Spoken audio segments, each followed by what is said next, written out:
Yo, what's going on, fellas? How are you doing on this great Monday morning? Let me know in the comment section what you were up to this weekend. Let me know what great bets you hit this weekend down in that comment section. We've got a lot to get to on today's show. We'll see how today goes. A little salty, a little pissy this morning, so not really sure what you're going to get. So we'll just jump right on into it. First, let's go ahead and we'll throw up the recap from Sunday. We'll also talk about our People's Parlay that obviously never even left London. We had the Titans plus 4.5 in there, and I know people always gravitate towards their slow start and certainly blame it, on their travel decisions. That's definitely a head scratcher when you certainly compare it to the Ravens' travel decision. But late in that game, Titans are right there. They're on the goal line. Shit, they're from the 1 yard line. They're right there. A chance to punch it in, go for 2 points, convert that 2-point conversion, and then our parlay can, leave London and give us a little afternoon sweat here on the stateside. But obviously, as you can see right there, a lot of the parlay didn't quite hit. A lot of misses. Good couple of wins right there, though. Giants plus 14.5, obviously, on Sunday Night Football. That was a weird-ass game. Holy hell. I didn't watch a lot of football yesterday. I actually had some fair amount of family stuff that was going on yesterday, and then also a birthday party for one of my son's friends. So I was in and out of a lot of the afternoon games and really just was only able to watch, Bills-Giants. And yeah, I got a couple buddies that are Giants fans. I do feel bad for them. I don't know why that last play was not called pass interference. The only thing I told my wife when we were laying in bed and, trying to shut our brain down and actually, go to bed is I guess the NFL, was like, hey, we just gave you that play beforehand. We called a foul. We're not going to give you 2 in a row. The only explanation, because that's definitely pass interference. Taron Johnson was grabbing him the whole way from the time that play started till the time those guys hit the ground. He was grabbing his ass. So tough stuff one right there. You can see another win we got right there was Dolphins minus 13.5. I actually had them in the eliminator and told my wife, I was like, oh no, we've got a sweat. It's 14-0. And then which, she rebutted. She's like, 14-0, it's hardly a sweat. And I'm like, well, it's actually the Panthers that are up 14-0 over the Dolphins early. So, yeah, we do actually have a little bit of sweat. But after that period, obviously the Dolphins, regained control of that game and never looked back. I think they doubled them up. Was it 42-21? I think was that last score of that game. So, yeah, they handled it nice and easy. And then Vikings minus 2.5. Obviously, Justin Fields, he exits that game. Either way, we talked about maybe taking the over in that game, but the weather obviously scared us off of it. A lot of bad weather yesterday. A lot of low scoring yesterday. Boy, a day to go ahead and take the unders. And obviously you can see there on your right-hand side, we were on the overs on a lot of plays. So that obviously wasn't good right there. So I hate that you guys' parlay didn't come through for us. Hopefully you guys were able to turn a profit yesterday on NFL Sunday. You can see there, on your right-hand side, missed that Colts plus 4.5. Washington, Atlanta, damn, just needed a field goal. If Koo makes one more field goal, you can hit his over field goal props and you can cash over 42 points. But good job by the Commanders there, picking up a good road win. And then, the over in, Seahawks-Bengals looked good in the first half, 24 points going into halftime. And then all the points, dried up there in the second half. Lions-Buccaneers, that Lions defense just smothered the Buccaneers, and that over was nowhere a chance of hitting. Goddard was, obviously, you can see right there on the screen, the only victory that we had, and he got that on, I think, the second to last drive, I believe, by the Eagles. He was able to catch his 5th ball for 42 yards and go up over 37.5 yards. He obviously did not haul in a touchdown on yesterday's game. Bills' first half team total, shit, they didn't even hit that team total all damn game long. We had over 14.5 points in the first half. Yeah, that's all they got in the full game. Hell, they didn't get their first point until the fourth quarter. If you want to talk about uncomfortable watching a football game, I was extremely uncomfortable watching that game. Just tossing and turning and it was not a good, comfortable watch right there. One of those ones where it's no fault to your wife or your significant others, but like everything she says just pisses you off that entire game. Like it's always like, shut the, like I'm kind of like responding to her in a way where like she could tell I'm getting agitated. And there in the second half, I kind of had to reel it in because obviously it's like none of her fault, but holy hell, man, that game did not go. Got the win. So I guess it went my way, but my gosh, was that super sweaty. And then NASCAR. We had Chase Elliott over Brad Keselowski. Never had a chance. Keselowski was a top 10. Hell, he was a top 5 car all day long. Was he a top 5 car? And Elliott was never, he had to go to the backup car, after practice. And the backup cars are, fine. I got no problem with them going to the backup car in terms of, being competitive and, winning that bet. But yeah, he's just never had it. And then Hamlin over Truex, you can see I put the puke face on that. Hamlin's winning. Was it 2 laps ago? I think it was 2 laps. Maybe it was 3 laps. 2 or 3 laps ago, Truex passed him. Just gut-wrenching that. It was like basically within 2 laps ago, Truex has to get around him. You could see it happening, though. You could definitely see it happening. Now, there was some bad pit strategy that, we were fortunate to maybe, get up ahead of him. Truex was coming late, and you saw it. I was talking with Kyle there on Twitter, and I was just like, you could see it, man. Sitting here watching this race, and you could see it. He's going to pass him. You're just one of those where you just hope the race ends, and no, the race did not end. Hamlin couldn't quite get around him. So, yeah, brutal Sunday. I received all kinds of bullshit hate. I actually thought about maybe not even turning on the lights this morning and maybe just giving it a day. But, if you give it a day, what are you really giving a day for? You just might as well just get here and be here. But yeah, I got all kinds of shit and hate yesterday. It's obviously you're already feeling bad and you're already obviously losing your own personal money, and then people have to hit you up for whatever God knows reason. So yeah, yesterday wasn't any fun. Last week wasn't any fun. Arbitrage, boy, did anybody hit that middle with me on Saturday? You can look at the arbitrage. We're now up over $1,100 on the year. We got a fantastic hit right there. We, of course, always bet both sides of a wager, right, to guarantee yourself a profit. We found, on Bet Rivers, you could get the first half in USC Notre Dame over 28.5 points. And then on MGM, where we used the boost, they had the first half line at 30.5. So we, of course, bet both sides, but we had a 2-point middle. And obviously USC kicks the field goal there just to end the half. So we got a walk-off win right there. Instead of winning $2.44 in guaranteed money, you win $60.60 off that late field goal right there. So that was actually the first one. We've been close a couple times. Remember on Monday Night Football between the Bills and Jets, we missed the middle from Josh Allen's rushing yards by 1 yard. So we've been close on these middles. I love those middles. We finally got a good one to hit right there. We also got Bear on a good money line cash to kick off our week at a good plus 158. Phillies and Astros. That was the day we went 2-0 there on the MLB. And obviously Phillies resume action today against those Arizona Diamondbacks. NFL teaser came through. It still makes me laugh to think we almost covered that with the Broncos not scoring any points. That's all I could think of watching that game in the fourth quarter. Like, I'm going to hit this teaser. The Broncos ain't going to score a damn point. Funny stuff right there. Packers on the money line couldn't get it done Monday night. Was able to battle back in the second half, but obviously couldn't hold on that. We needed Alcaraz to win 2-0. Battles back, wins the first set, and then just wets the bed and then loses the match. And then, brutal Sunday in the NFL, 1-8 in NASCAR. They should have gone 1-1 in NASCAR, but went 0-2. We got $60 in arbitrage this week. That's how it rolls. Before we jump into that comment section, let's first go ahead and throw up the Eliminator contest. I told you guys I was on the Dolphins. Remember, even though we lost Hamlin over Truex, we did tackle on Dolphins money line. Love the Dolphins money line. Maybe, I don't know if I was really even nervous. I guess I definitely wasn't too nervous because I wasn't watching it, so I always assumed the Dolphins were going to come back on the Panthers. Well, that was a good win right there. You can see 5 of us came along on the Dolphins. You can also see 4 people came along on the Bills. Why? Damn, I thought I was uncomfortable. How uncomfortable are you? The 4 of you? How uncomfortable were the 4 of you sitting there watching the Bills do nothing? Now, you always have to credit the opponent. But, man, the Bills just couldn't quite get it done. They were heavy in the digs. Really weren't utilizing any of their other playmakers. Finally, obviously, everybody remembers that long drive to kick off the second half, like 10 or 11-minute drive that got James Cook finally going, got to a lead, but then gave up a field goal, and then Reed got another touchdown right there to Quentin Morris. But, yeah, 4 of you are sweating your ass off. Holy hell. Nice to know I wasn't the only one sweating my ass off there on Sunday Night Football. And then one person took the Rams. Good pick right there, Rams. I kind of like the Cardinals against the spread in that pick. But the Rams handle business, cover the spread in doubt. So another week in which we don't lose anybody. 10 people go in and 10 people come out. So congratulations to everybody. Look forward to keep seeing who you pick in NFL week number 7. Will we crown a champion in week 7? Probably not, but look forward to seeing how that goes right there. All right, now let's hop on into that comment section, see what you guys were up to this past weekend, and then we'll roll on into some talk. Oh, Carlton, you took the Bills. Oh, man, man, that would not have been good. Oh, man. What'd you think on that last play? You just said thank you, refs. Is that what you said? Thanks, refs, for not calling that. Appreciate it. Still don't understand how that happened. Got to. I mean, just in a league in which it's like offense driven. They cater to the offenses. You don't call that? I think it's because they just called that one before, and they weren't going to give the Giants two chances.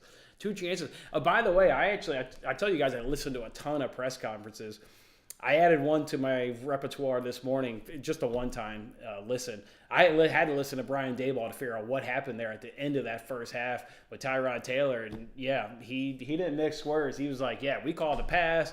The dude optioned to the run, and he fucked up. Like, straight up, politely threw Tyrod Taylor under the bus. But then when Tyrod stepped up to the podium, I actually did listen to his as well. He faced the music and was like, yeah, I fucked up. You can't go to a run there. Cannot go to a run there. So, and then people are blaming, Brian Daboll for calling a pass there on the last play. It was incomplete. Well, like he said in his press conference, the Bills were shutting down Barkley. Yeah, they had that one drive where they were hitting whatever that one play was that Collinsworth was talking about. But I don't know. I got the volume down so low on him. He annoys the shit out of me. So, but whatever it was, other than that one drive, yeah, we were shutting down their run game, generally speaking, all night long. So it was a good pass play. It was dialed up good.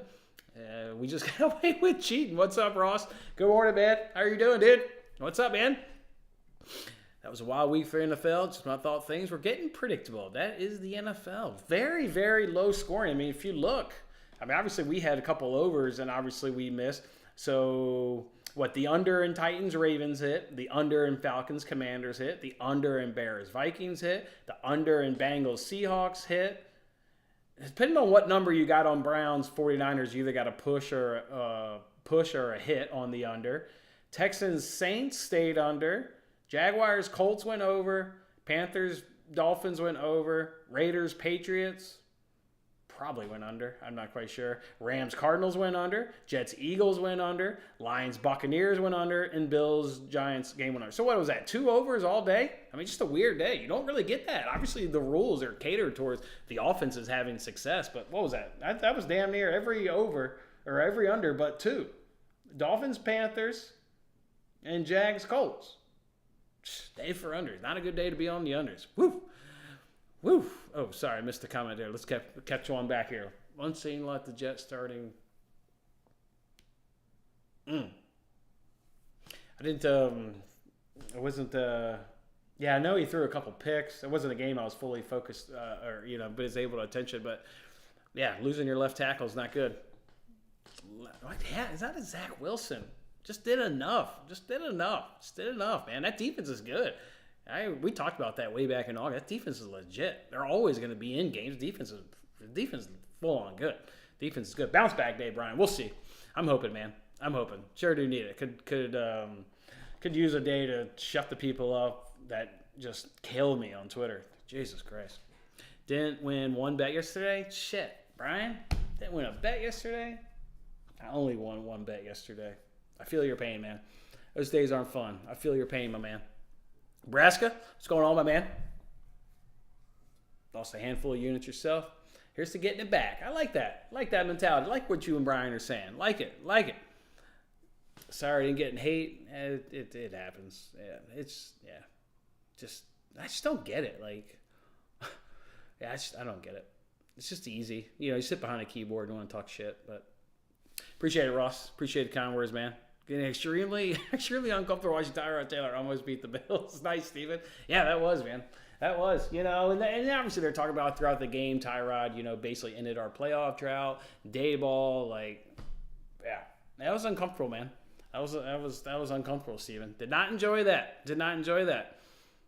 I'd say, I don't know who you picked an eliminator, but obviously all 10 people hit, so I don't know if you were one of the people sweating that out with me, but either way. You got your eliminator pick right. Primetime curse. Well, we just said every game went under. If you don't think I'm going to give you the under today in this football game, you got another goddamn thing coming because damn near every game went under yesterday. Primetime unders are absolutely goated.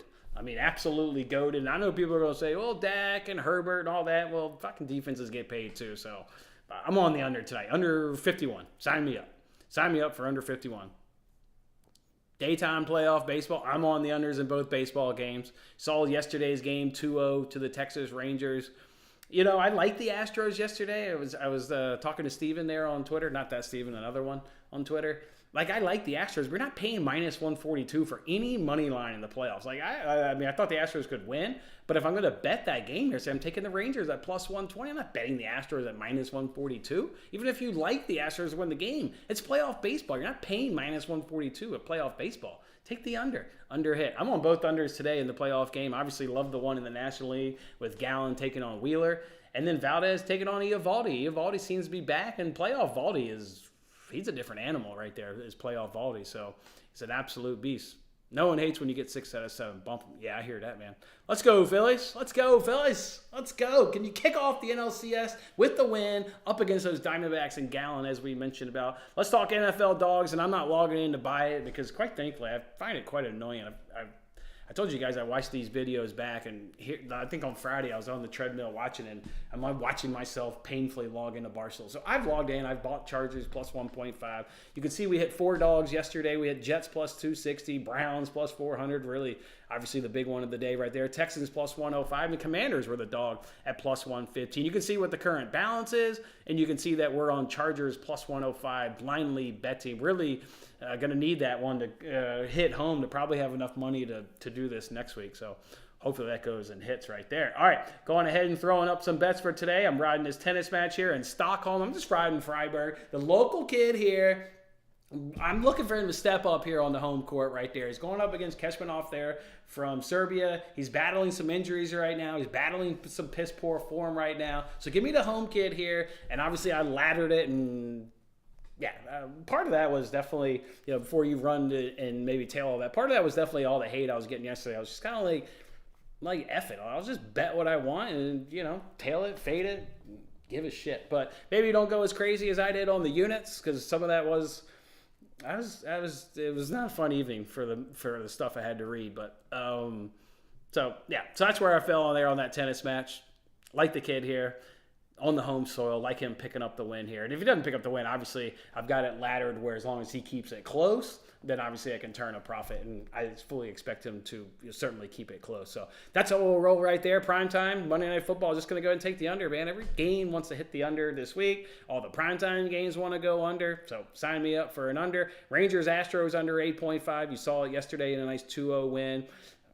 Bullpens are ready to go. They didn't really have to use that many of their arms yesterday because Montgomery went 6.1 innings pitch. So the bullpen, even though they used some high leverage guys, they used their closer, they used Aroldis Chapman, they didn't use Will Smith. So they've got some of their guys and fully ready to go. And obviously the Astros on the other side got their high leverage guys. And Diamondbacks, Phillies, that's just a fully rested bullpen. Obviously multiple days off for both of those teams. And they've got really good starting pitching on the mound. So we'll go ahead and roll with the under 7.5 and the D-backs and the Phillies, and that's how we'll go ahead and roll. Under is all we've got after we cash some tennis stuff early this morning. That match starts. Hell, I think it's already gotten underway.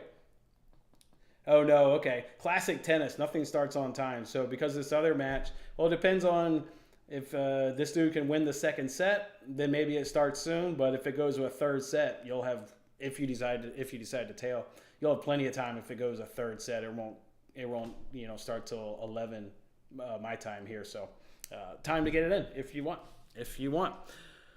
You love it. Philly's going to get it done. And we got to cook up a parlay. Make sure you come on back for tomorrow. Remember, Bill went to game 3 of that NLDS, and we cooked up that nice 10-1 parlay. And hell, we were able to even spread the love here tomorrow. Oh, he said he's going to game 2 tomorrow there in Philadelphia. So we got to cook him up another same game parlay and see if it hits and see if we can't do the same thing. Spread some more love on Wednesday's show if we can't cash another same game parlay. We'll see. Obviously, we got to come up with a batting size. I mean, obviously the big hit there was predicting Castellanos to get a home run. Do they have a starter? Are these teams being cool and announcing starters, or are they not announcing starters? Let's see. I can look it up right now if you want. And there's Brian. Who do you think gets a home run? Let's see if we know who the starting pitcher is, and then we'll see what the numbers are. Oh, we're getting Merrill Kelly versus Aaron Nola. All right. Let's see what career batting average is off Merrill Kelly and Aaron Nola. Sign me up for another under tomorrow, though. I don't even have to think twice about it. Tomorrow is the 17th. All right, here we go. All right, off of Aaron Nola. Let's see his career numbers off Aaron Nola. There is only one home run been hit off of him, and it's Marte. He's 1 for 6 with a home run. Yeah, not really good batting averages off of Nola. I mean, yeah. Yeah. So, all right. So, not great numbers off of him. And then if we look at Merrill Kelly, who's done some damage off Merrill Kelly. Catcher, Realmuto. He's got a home run. He's got 9 career at-bats, 3 hits, and 1 home run. So, nothing like Castellanos that stands out. What was he? 2 for 5 with both of those hits were for a home run. So nothing as great as Castellanos, which then he went back-to-back. He went back-to-back days hitting 2 home runs. Dude is in really fine form, but now him and everybody else has been sitting down for a few days. So we'll see, obviously, how that long rest affects it. Yeah, no, nothing really sticks out, Brian. I'm not sure what we'll do in terms of getting the juice or getting the odds up and getting it to be a good payday, but I'm not. Trey Turner has seen Merrill Kelly the most. If you like volume, 21 career at-bats for Trey Turner, and he's got 9 hits in those 21 at-bats. That's to the tune of a .429 batting average. So that's actually pretty damn good. He's got 3 doubles off of him.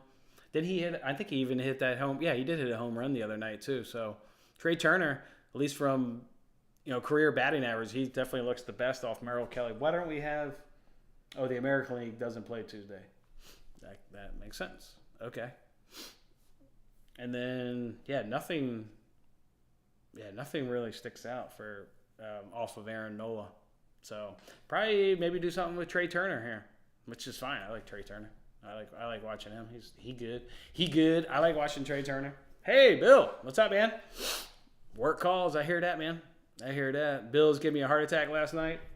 Oh, were you on the? Was that your eliminator pick? You were on the Bills? Yeah, I had a heart attack myself, and the Birds lost. Rough. Losing to Zach Wilson. Now you can't talk shit because you lost to Zach Wilson too. So no more talking shit. Bryce Harper to hit a home run off Merrill Kelly. Okay. Thought that, Bill or Trey. I'm probably going to do something with Trey Turner. Can't ignore 21 at-bats, 9 hits, 3 doubles. Can't ignore Trey Turner. I always bet the stats, so would probably just pick Trey Turner and follow the stats on that one. All right, boys. It's Monday morning here. Thank you guys for hanging out with me. See if we can have ourselves a little bit of a better day and get this week going in the right direction. So good luck with your bets that you guys decide to do. And overall, just have yourself a great little Monday. Appreciate you hanging out. All right, boys. We'll see you back here tomorrow.